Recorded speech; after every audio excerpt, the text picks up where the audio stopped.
Halloween is one of the doodles that we've done every year. Usually it's just an illustration, or like a few years ago we did sort of like a click-through with candy unwrapping. This is the first time we've done like an actual shoot, carving actual pumpkins. The largest one here I think is 1,298 pounds, so that's pretty big. And moving them is a really arduous process, not only because they're huge and heavy, but also because they're pretty fragile.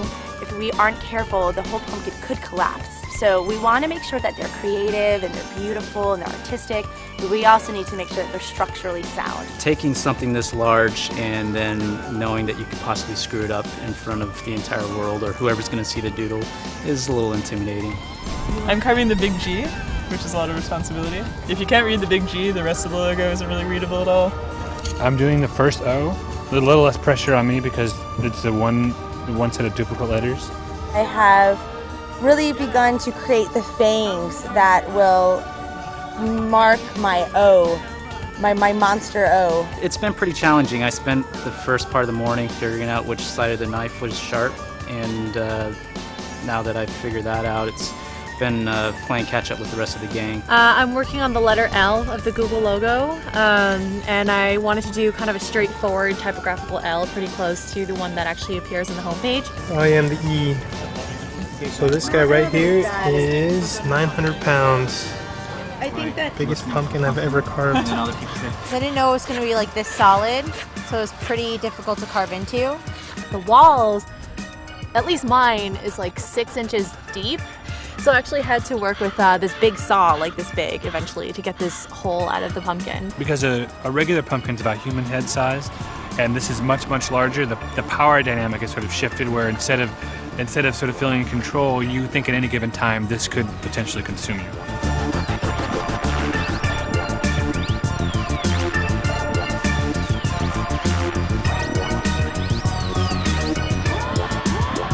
The designs were every man for themselves, more or less. We didn't know what the pumpkins were going to really look like until yesterday. We basically started by drawing out the letter and cutting into it and just slowly carving away. I'm not going all the way through, I'm just kind of sculpting it, I guess, and creating little pockets, little slivers of openings to let some of that light shine through. You know, we took a look at these pumpkins yesterday, and we really tried to let them tell us what they wanted to be. It's true. It's true. You look at the ridges, you know, you look at the contours, the shapes, and you just sort of, I personally didn't, I just touched it. I felt the pumpkin.